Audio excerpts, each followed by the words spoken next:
Good afternoon to everyone. I have prepared today a short presentation on the topic of access control in RDF databases.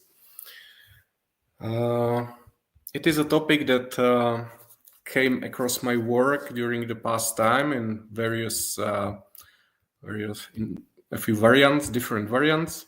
So we'll shortly tell you what is it about, and then show some of the existing solutions, how the access control looks like, and why and for what the existing databases are suitable for, actually. So the traditional model of accessing RDF data is mainly like this. So RDF data are traditionally aimed for public access. Typically, applications that create such data have their own authorization scope. They have their own authorization rules, often guarded by the transactional database below them, for example, relational database, and the business logic that takes care of ensuring the authorization rules. The data are then published to some public RDF database from which open link data are served. So actually RDF often doesn't need to even deal with any authorization constraints because the original use case is not for that.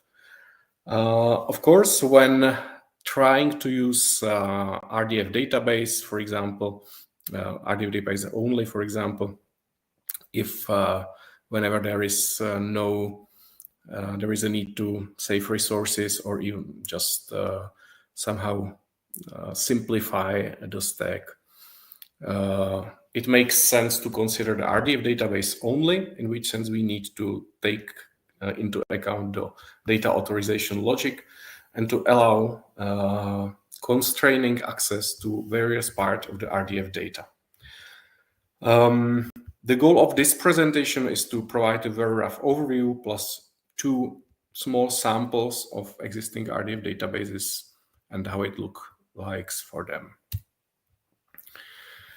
First of all, let's review three main topics or three main technologies, approaches for access control that are relevant. This is not an exhaustive list, but I would say the most important one as far as the RDF databases are concerned.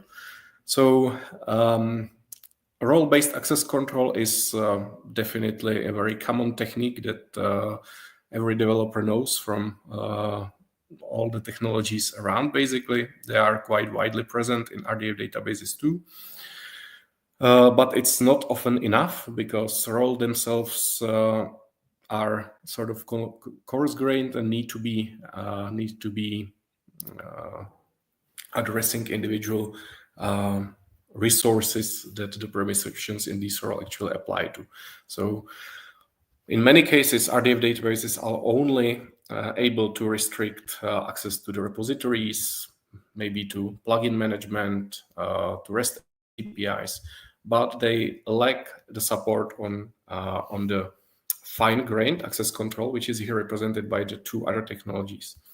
The first one, ABAC, attribute-based access control, is basically a simplified version of the latter.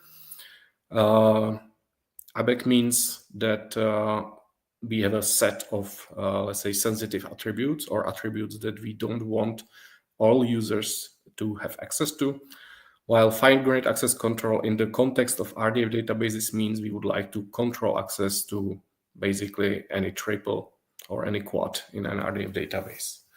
These two abbreviations are often used as a synonym, but in the context of RDF databases, it pays off to make some distinction. I will speak about distinction later on. If you take a look at the existing RDF databases, there are a few of them that have at least some support of security or of authorization. The list here is, again, not exhaustive, but it shows the current solutions, I would say. Allegro Graph and SoGraph as more, let's say, research-oriented tools, Amazon Neptune as AWS solution, cloud solution for an RDF storage, Virtuoso Enterprise, and two which are marked in bold here, Stardog and GraphDB Enterprise. These marked in bold, I would like to shortly comment in more detail later on. One more technology which steps out of this list a bit is Flurry, which is a blockchain database, distributed database that has its own approach to data management and security control. So if we take a look here, basically every mainstream database that supports Airbag is listed here. So this is not surprising. Additionally, some of them support this attribute-based access, some of them even fine-grained access on the triple level. Here, basically what I would only mention that for the fine-grained access control, the typical solution is through some sort of security filters, which is a solution for Allegro Graph, but very similar one is also for GraphDB Enterprise, where the security filters are actually implemented as a sort of access control lists over the resources or the patterns of resources. Amazon Neptune is a bit different because its support for RDF is sort of, I would say, marginal. It's not its mainstream technology. So also the security here is not RDF based primarily, and but the support is there. They are able to express these constraints. On the other hand, Flurry, it has its own solution, which is probably most powerful in terms of the control of access, because it allows to express more detailed constraints over your data, like the fact that you don't have access to the data of someone else, etc., which is not easy to establish in the other solutions. That's it. And I will quickly show you how things look like for Stardog and GraphDB. These two are picked because they are basically quite well known, and also each of them has a different support for the more advanced access approaches, as you can see in this table. So very quickly, for Stardog, the role-based access is quite rich in the sense that it provides many different types of permissions listed on the vertical axis here to the different types of resources. So database user role, but also resources like name graphs, data sources, integrity constraints, etc. So this table only shows which of these combinations make sense and which types of permissions you can define for your roles. The list above is quite diverse. There are many different categories of resources. One of them which requires a special attention are the sensitive properties, because these are basically later used for the fine-grained access control. So it's a basically possibility to restrict the read access to triples which contains these sensitive properties. So that's it. That's easy. And let's take a look at the more fine-grained access control. In Stardog, they have several options. One of them is restricting access to name graphs. The basic logic is that whichever name graph you don't have read access to, the results from your Spark queries are silently ignored. But this only applies to those graphs that don't contain schema axioms. So it only applies to your raw data. As you might know, in Stardog, there are also graphs which contain the schema knowledge, which is used for reasoning, for query answering in Stardog. And for these, the constraints are not defined like that. Basically, the name graph read permissions apply to all of the Sparkle queries as well as the var sections of the Sparkle update. So I think it's pretty intuitive. For writing, it's quite similar, although the semantics is a bit different in terms of error handling. So whenever you try to write into an unauthorized graph, the query fails, and it doesn't silently finishes like for the read queries. Often it's the case that during your Sparkle updates, you try to update not only your unauthorized name graph, but also your authorized name graph. But in this case, this behaves like a transaction. So whenever you don't have access to at least part of your insert pattern, everything is rolled back. So this is the simple part, name graph write and read permissions. And let's take a look at the more detailed variant of this, which is the ABAC, attribute-based access control. The solution which is in Stardog is based on how they call it sensitive properties, which is a list of properties for which you need a dedicated permission in order to be able to read them. Stardog doesn't have any equivalent solution for write access. This is one of the shortcomings, so it only affects read access to these resources. The strategy how this is handled is quite interesting. Basically, the data look like to your query as if they were pre-processed by this Sparkle update, which basically means that for each object of the triple with a sensitive property is masked by some mask function, which might be either a constant or some sort of hash function that will obfuscate the object itself. This query seems simple and intuitive. It has, of course, one important impact, that running this query like that, or having the assumption of this sort of data preprocessing, disconnects the chains, breaks the chains, because if you mask the object in this triple, of course, the statements where this object is a subject will not be masked. So basically, you break the pattern, and this needs to be taken into account. So similarly to the example with the name graphs, basically your query results are filtering those to which you don't have access. So in case you don't have access to sensitive properties, in this case surname, the query result will not show the correct value of the surname. It will contain the masked version, which is either a constant or the hash, as I said. I already mentioned that it needs to be taken account that the property chains are broken upon this transformation, which is quite interesting, but might be a bit misleading, because although you have a match for the address, the match is the hash, but it is part of your result, you don't get any match for any chain starting with the predicate, which is obfuscated, of course, because there is no triple with this masked value as a subject.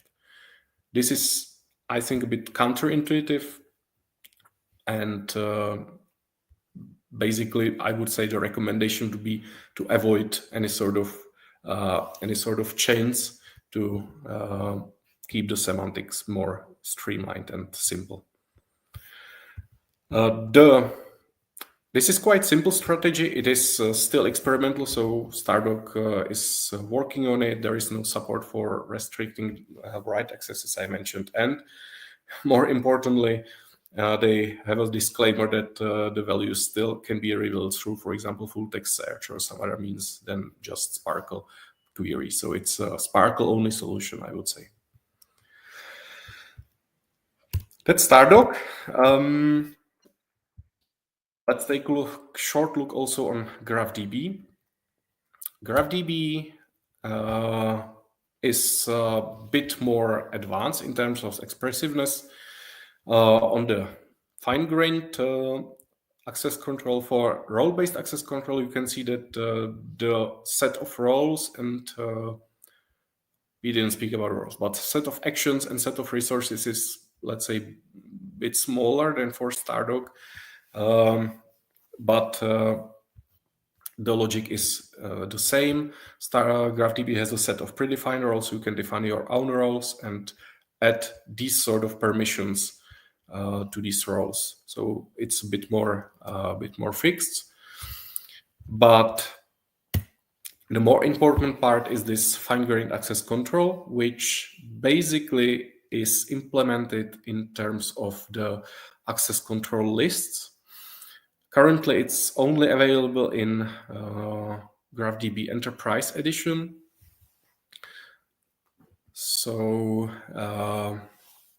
that's why you need some trial license for now, at least, to make some experiments with that. And the logic behind this fine-grained access control is that you basically try to restrict access or allow or deny access to various combinations of resources and roles. The most natural type of access control value, access control rule, is a statement scope, which basically allows you to define the restriction on the level of triples or triple patterns. Here in this example, we can see the same pattern that we would basically have as a sensitive property in Stardog. So there is a predicate that we would like to restrict our access to. So it's very similar. Not only statements can be restricted by this fine-grained access control, but also some other operations. So there are 3 more scopes: clear graph, plugin, and system, which means accessing control to the operation of clearing the graph, to plugin operations. So as you know, GraphDB have quite a lot of plugins, and each of them can have a dedicated set of operations that might need to be restricted, as well as the access to the system triples. And the logic is basically very similar as for Stardog. So reading misses are silently ignored, writing misses are failures. And the rules that we can see are basically classical list, access control list, in the sense that the first rule from top that matches is basically executed, and the execution doesn't continue after the rule. This fine-grained access control is quite flexible. Many things can be modeled through this. We have already seen sensitive predicates on the previous slide. You can easily see how this can be extended towards name graphs, security, or access control. In addition to that, it's also possible to restrict access to individual entities, for example, or more complex patterns. There are, of course, a few limitations as well. So, for example, there is no support for blank nodes. There is only quite coarse-grained support for inference. As you know, inference in GraphDB is materialized. So basically, you have to pick for the name materials, and it's present in one of the named graphs. So you basically have to decide whether your role has access to the named graph or not. So it's not possible to make access control restrictions to the inferred statements. Either you have access to all of them or none, which might be also a bit counterintuitive, I would say. So that's basically it. All these solutions that we discussed so far are sort of custom. They don't follow any standard or any sort of common vocabulary. They are tightly bound to Stardog on one side or GraphDB on the other side. The community, of course, tries to leverage the problem and try to also take a look at some sort of standard formalization of the access control rules and access control mechanisms. There are a few secure-related directions for RDF data. One of the prominent ones is coming from the Solid platform that you might know, which offers its own RDF vocabulary for representing the access control rules and access control policies. An interesting solution is also Shackle access control list, which basically works in a way that whenever you issue a Sparkle query, Shackle constraint is validated against your data, and if the validation succeeds, you have a right to execute a query. So it's basically this sort of validation. Validation basically tries to check that you have rights to the data. One interesting protocol is also the data space protocol, which is a bit broader. It provides a set of specifications for data exchange or dataset exchange among different parties. And access control is actually one part of it. So defining, for example, access policy to the data that one party tries to provide to the others. So these are some directions that might be worth considering whenever some standardization in this field starts appearing. But I would say it's currently out of the mainstream. That's it. Thank you for your attention. Do you have any questions?